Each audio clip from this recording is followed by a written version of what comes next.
Namaste, Jai Hind everyone. Welcome to MMK The Eagle View. After almost 10 days of break, we are again meeting. Apologies, there was a severe flood in Chennai. So, self and our team, we were too busy in the rescue and relief operations. Coupled with there are a lot of power issues, internet. So, everything was down. Life came to standstill. Now we are back with the regular geopolitical and strategic updates.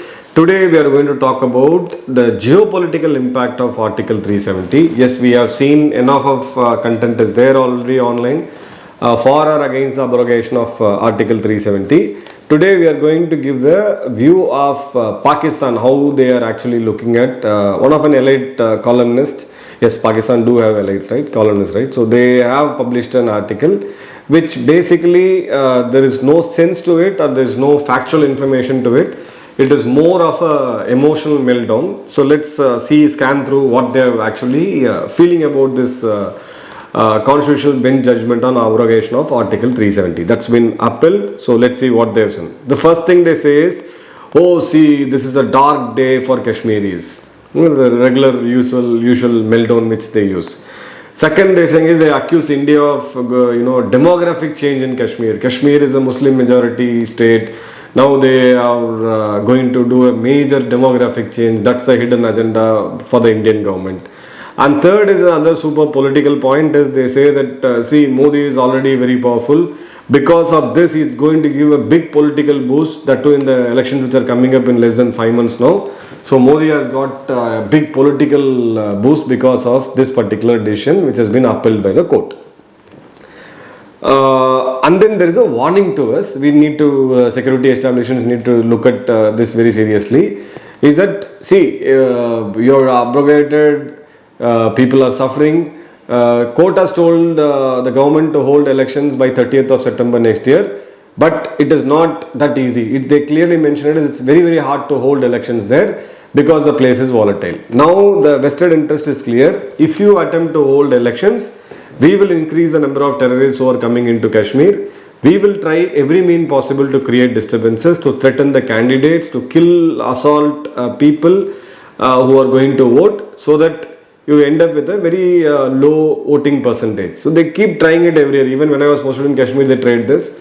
But we promoted this concept of democracy, why voting is required. So all these things were done, military protection were given, certain measures we took, we'll speak separately about it. At the end of the day, the Indian Army the security forces overall did a wonderful job of ensuring that people exercise their vote without any fear of or anxiety, right? So now they want to make it hard for us to hold elections there. Now there's another funny thing they say, see, it is, you have done the court has given a verdict, but it has been rejected by the Kashmiri leaders. Who are the Kashmiri leaders? The Abdullahs, the Muftis and Azad Sahab. Right? Azad Sahab said that no, it's fine, we are disappointed, but this is a fact, we have to accept it. It's basically two families.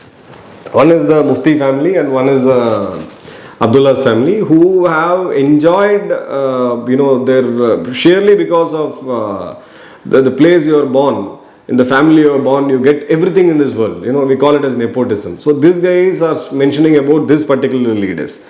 And then they say, see, the militancy in Kashmir, which is technically terrorism in Kashmir, has reduced because of brutal military action by India. We should appreciate this. We should appreciate our military. We should thank our military, because our enemy itself is, acknowledging the fact that the terrorists whom they are sending in are being brutally killed by the security forces. I say that this has to be much more brutal on a scale of Israel being at 10, or maybe a country in Europe like Sweden at 0. We should be aiming 10 plus in terms of crushing the terrorists who are coming inside Pakistan, from Pakistan. Now they said, they also say, see, this court order is going to fuel a lot of tensions. A lot of tensions are going to get fueled up. It is not that easy. The place is already volatile.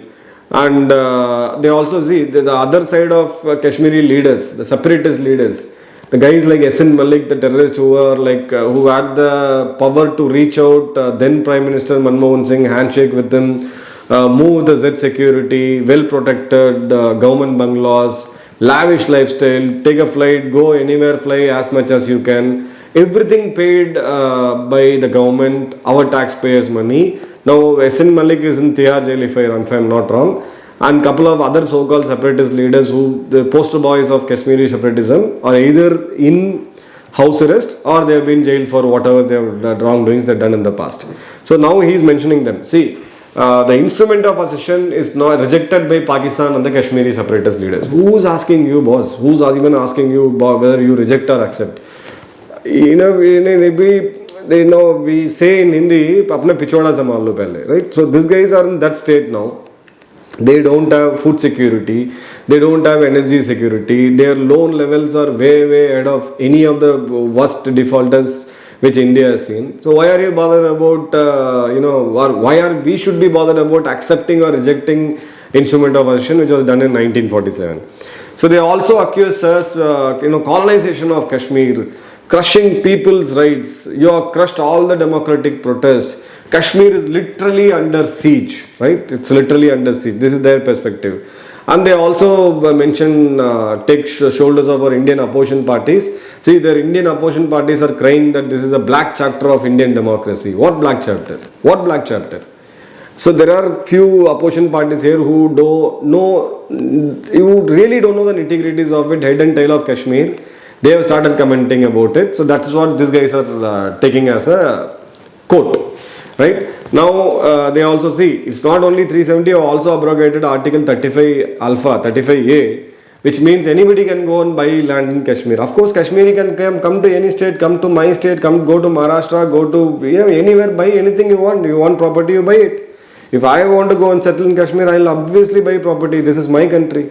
So this is another meltdown here. And then they say this is a demographic, the idea, hidden agenda is to demographically change Kashmir, which is basically Muslim majority. This is a country which has very strong moral and values. We have culture.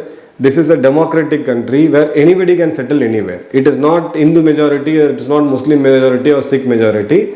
That's the way we are progressing ahead. So they are still stuck with that mindset. And they also accuse us, already 5 lakh people have settled in Kashmir. The statistics say which 5 lakh people have gone there. Yes, of course, there are 28 lakh of tourists, almost close to 3 million tourists in 2022. These numbers are going to go much higher in 2023 when the statistics comes from the government. A very positive change. And they also quote about Mirwaz Umar Farooq, who is currently under house arrest. I seriously don't understand the concept of house arrest. You have to put cops there. They will be guarding. They have to guard them 24/7. They have to be fed, and all luxuries and everything has to be taken care.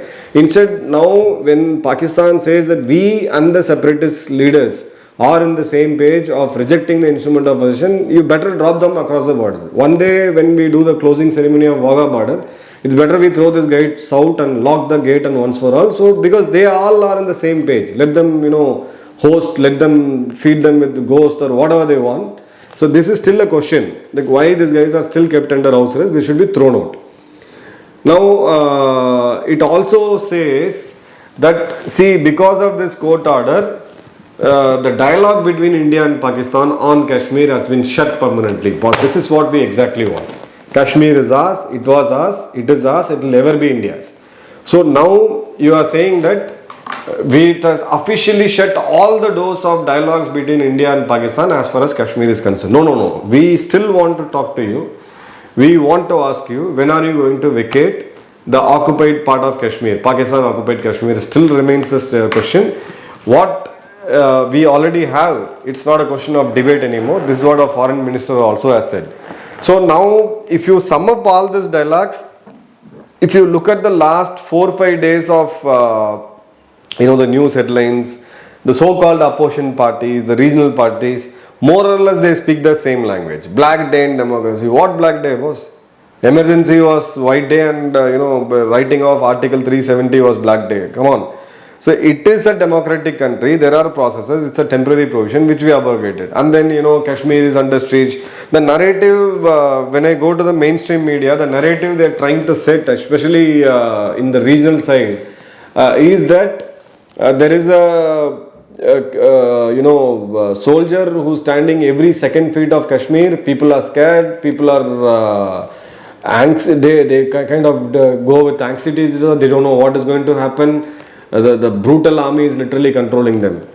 Let's make very, very clear. Hope this message is conveyed to everybody who puts this point to you in your various WhatsApp groups. The role of Indian Army in Valley is to guard the borders and to do counter-terrorism operations. And we also do a lot of goodwill welfare measures for the people. Rescue and relief. These are the 4 duties of Indian Army. We have 760 kilometers plus of line of control, which has to be guarded. It cannot be guarded by the goons of these political parties. We have international border with Pakistan that has to be guarded by BSF and Indian Army. We have a line of actual control with China that has to be guarded by the Indian Army soldiers.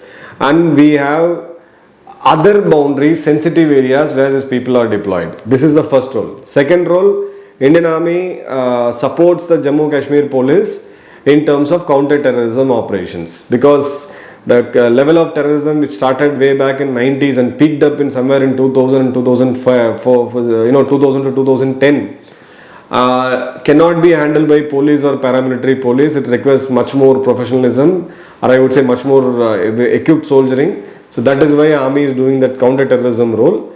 Counter-terrorism role is on need basis, and it is most of the time, 90% of the time, it's a joint operation between the Army and the J&K police. Third, we do a lot of welfare activities, be it supplying food to far-flung areas. Army Goodwill Public Schools, one of the best in class schools, education is given free for the kids of J&K. Every soldier does some buying there. He spends a lot of money there. So there are 2 lakh plus soldiers who buy a lot of stuff from right from the daily needs to whatnot from Jammu and Kashmir. So we also contribute economically to the state of Jammu and Kashmir, to the people of Kashmir. We provide education to them. We provide a lot of support in terms of transport. And when a military vehicle goes, if somebody is there standing there on the road, if they want us to be dropped, certain times we do that as well. Any medical help, even if the district hospital is defunct, they can always go to the nearest military establishment. They come and they take treatments. Disaster help, Army stands and helps them out. 2004 snow avalanche followed by an earthquake, and then multiple disasters which happened in J&K, Army always is there. So there is a only overlap where the Army typically comes to a town in a concentrated area is to do a counter-terrorism operations. Rest of the time, Army has no rule or no business to go and interfere in the internal affairs of the state. So please make this particular part of the video or full video reach out to people who are not aware, because there is a very solid propaganda, a narrative is being set that to show our different forces, armed forces as the villains who kind of the Nazi army which were controlling the Germany and were killing. So that kind of narrative is being set. Most of this guys, I bet, I challenge, they can't actually point out where exactly the J&K is in the map is, the boundaries of J&K. That's a shallow level of knowledge. So our job is to tell people what exactly is happening there. So there is normalcy, as when these Pakistanis are crying that that's completely under siege. I don't remember the movie's name. There's a latest Hindi movie which is going houseful in Srinagar, in various parts of Kashmir. Dissent, of course, it's a country, it's a democracy, it's the world's largest democracy. All 140 crore people cannot think on the same line. There will be dissent. That's at a very, very minor level, and that's the beauty of democracy. Hope you like this video, and please do like, subscribe, and share this channel to your friends and families. We had a brief break of around 7-8 days. That's because of the floods which happened here. But we will try to post regular videos, very important updates, geopolitical updates. We also have Mahesh Aditya, who is an expert in geopolitics, who can speak 6 different languages. We'll try to post one video in Russian. We want to reach out to the global audience as well. His time and effort is about to analyze, break, simplify things. So as you watch my video, please do support him as well. We will have a lot of new faces in our channel to widen the scope of our work and to widen the scope of our knowledge. Thank you all. Jai Hind.